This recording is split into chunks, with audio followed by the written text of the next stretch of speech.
Alright guys, such coming again today. Hope you're all doing well and enjoying your day so far. The OpTic boys turned on the streams again last night to stream some practice scrims against some of their CDL rivals. They played Surge. That was an absolute demolition job, as you might expect, but the Toronto series was particularly competitive for the most part, apart from the couple odd maps where Dashy absolutely took over. Plenty to talk about. Very much enjoyed your thoughts in the comments. Hit the like button if you enjoy. Subscribe if you're new as always. We're going to start here because this is Crim 6 grinding out some Battlefield 6. We know that Crim spent a little bit of time, I think back in like 2012 or whatever it was, trying to play some Battlefield because there are rumours of this massive tournament coming up. They actually say this time they might be doing it for real. So Crim's grinding a little bit of Battlefield, getting that to work, playing a bit of red sec quads or whatever the case is, and gets the world record with all these kills. Okay, that's Crim's adventures, but it's relevant that Battlefield, of course, was released this year. We understand that Call of Duty certainly had a challenge on its hands to compete.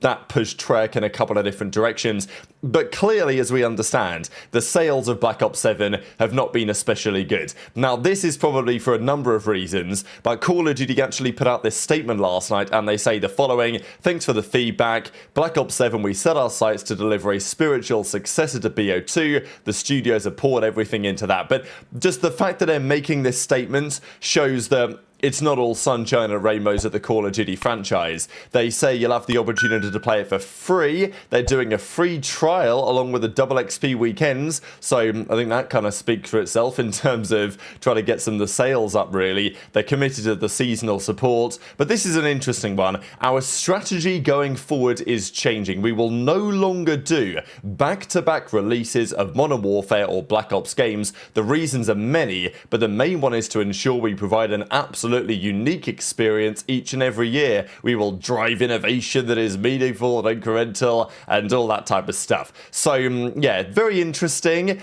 Look, we've known the sales aren't great. I don't think we have the figures for it necessarily, but BO7 following BO6 was probably never going to be ideal from that perspective. Now, of course, this is a little frustrating. Maybe it's a good thing, just because Treyarch have delivered a lot of what the competitive CoD scene have wanted this year, right? I think we're in for a fantastic year of competitive play. The game's fun to play. It's fun to watch. You know, look, do I think the meta could be a little bit better? The weapons could be more fun to use? That's probably my biggest gripe, but the maps are better than we've had for some time. The movement, it's exciting for it to be back to some sort of advanced movement to at least a certain extent.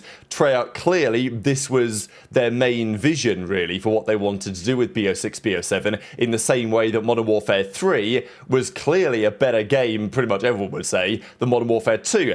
Now, that would not necessarily be the perspective of the more casual community. I think it's also worth noting that this game's campaign, I've not played it, but by all accounts is far from spectacular. Probably not got the best reviews either by any means at all. So the fact that Treyarch have delivered what is, at least from our perspective, an excellent, with respect to recent games, multiplayer experience has not meant that CoD has done well this year. The competition with Battlefield and the lack of a good campaign, and probably just the fact that it's a BO7 following a BO6 hasn't helped, because people are like, well, didn't I just buy that game last year, right? And that's the problem, and maybe they've suffered with that Modern Warfare 2, Modern Warfare 3 as well. So, look, clearly the sales aren't great this season, which doesn't bode especially well. It's a bit of a concern in a sense, because I think generally we're pretty happy with what Treyarch have done, but Activision will look at the numbers and say, well, this is like our worst game in a long time, so let's just never do any of that again. The reason why I say it could be a good thing is because hopefully Activision, Microsoft will look at this and they'll say, okay, the reason why it failed was because it was Black Ops 7 following Black Ops 6, whereas if it had been Black Ops 7 following Modern Warfare 4, then maybe we would have been in a better spot. And probably the answer to that is yes, to an extent. Next year, we're going to get Modern Warfare 4, we believe. I'm not exactly sure what it's going to be called, but, you know, that's what it's meant to be from Infinity Ward. I'm sure that will take a very different path to what we have seen in Black Ops 7, and probably based on the numbers, Activision and Microsoft might be fully on board. But, you know, especially with regard to the skill-based matchmaking stuff and all that, there have been lots of questions on this over the last couple of months. You know, as Aroma says, if the campaign didn't exist, it was a great COD, but the NPCs are getting world stars, and, well, I'm sure that Infinity Ward are going to take a different perspective, but it's not like COD is in a great spot as it stands, even though they've delivered, I think, what is going to be a very good competitive season. Doesn't mean that it's all fantastic in Black Ops 7.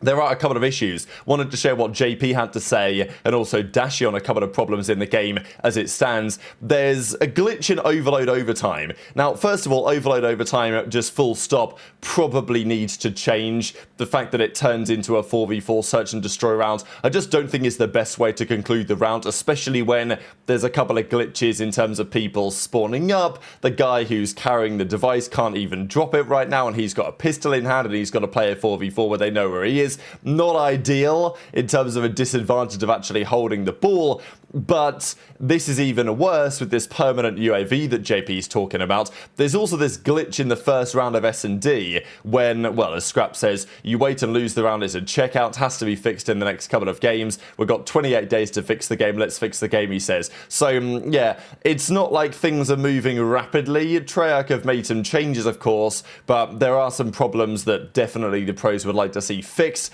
Currently, that's not happening. We're definitely going to play through December with the way that things currently are, and then you know what happens Christmas, New Year? Not much, right? So the CDL starts again in the early part of January. I wonder how much of this will change over the Christmas, New Year period, but it probably is necessary. OT, they have the UAV on right now. Wait, what? Bro, UAV is currently on for OT. This 4v4 UAV radar on. What? Dude, Is that a glitch? Yeah, I don't think, it's no way. Shit's broken right now. That's insane. Just get it, everybody has UAV? Bro, everyone has it. It's insane. I'm telling you, when you wait and you lose the round, like, it's a checkout. It is, because then and it's also kind of like, I just gotta sit on us getting shit on the that, but it's also fugazi how the other team can just build their trophy. You know what I mean? Like, is that not cheese? That's gotta be fixed. Like, by the time the next matches come after, like, maybe next week. Bro, but with that break, I don't think anything's gonna fix, but like with this month break, they better start like doing something, bro. Like, you know what I mean? Like, After the break, I feel like we should.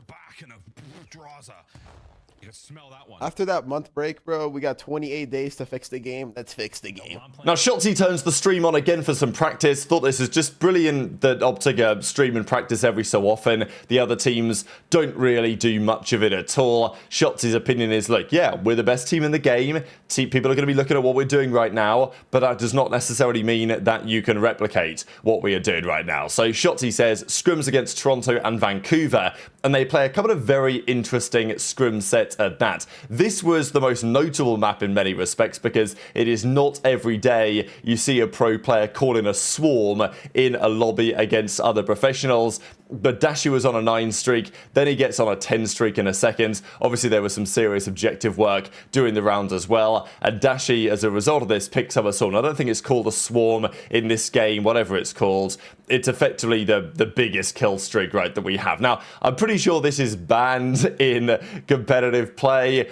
As a result, JP looks to end the game, right? Because he's like, okay, well, they're 3 down. There's 30 seconds. At this point, it is impossible for them to win because they would have to score 3 in a 30-second period. It takes all that time for the ball to respawn. So, at this point, the game is over, which is kind of why JP ends the lobby and also why Dashy calls in the streak because, yeah, it might be banned in official CDL rules, but because it's only really the Hellstorm that they use, the players are often equipping it during regular matches, like during scrims and stuff, and if they get it, then they call it in just to say, look, lads, like, I absolutely cooked you that map, just to rub salt in the wounds to a certain extent. So this is a couple of clips from that series, and then we'll talk about how everything went from top to bottom. Because he streaked.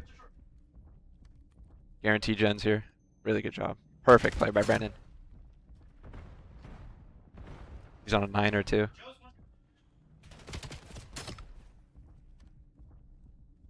I'll end it at 30.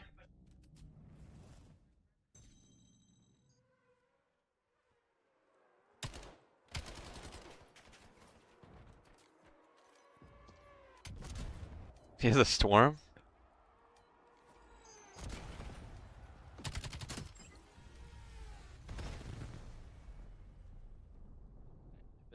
Nah, Jamie is probably hard to play against at the start of a game. I remember when he first came into the league in Cold War, when he replaces Zin. Is it not supposed to be on I remember telling Zin, me and Blaine both told Zin, like, yo, we got you this one.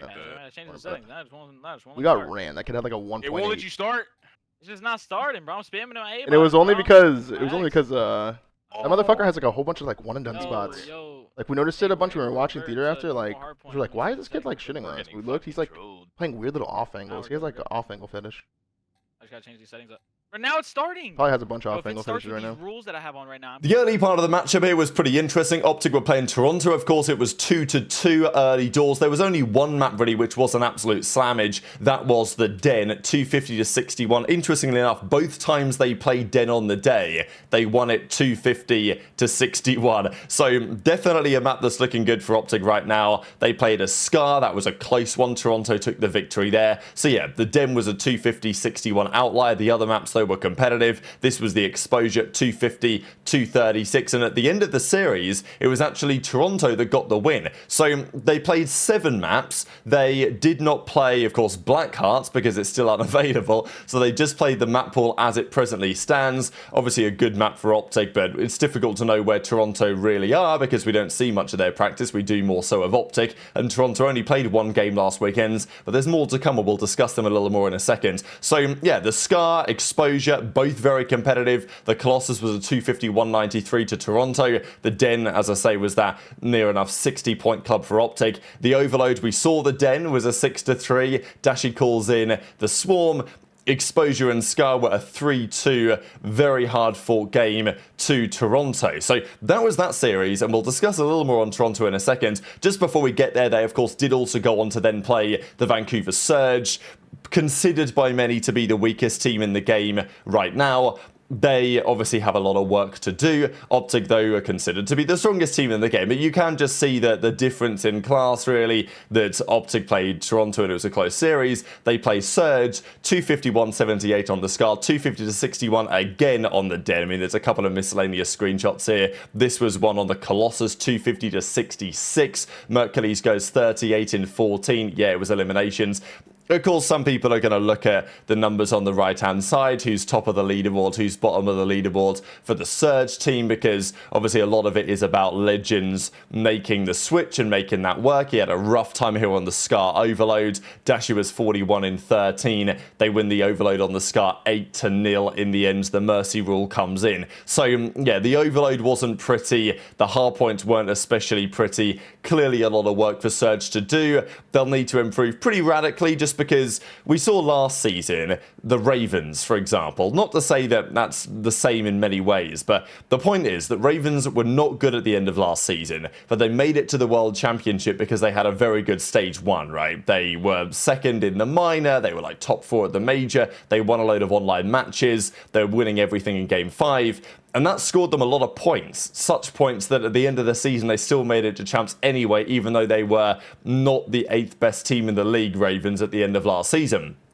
Surge, the problem is the other way around, because the start of the season these points are kind of critical, and if Surge keep on losing, it just puts them in a back against the wall situation, right, that they need to work on. And interestingly enough, Toronto actually play Vancouver over the next couple of days. They play this weekend. So we're going to get to see these teams in action. Just to quickly look at Toronto, because like everyone knows Surge, they've brought in Lqgend, they've got a strange team.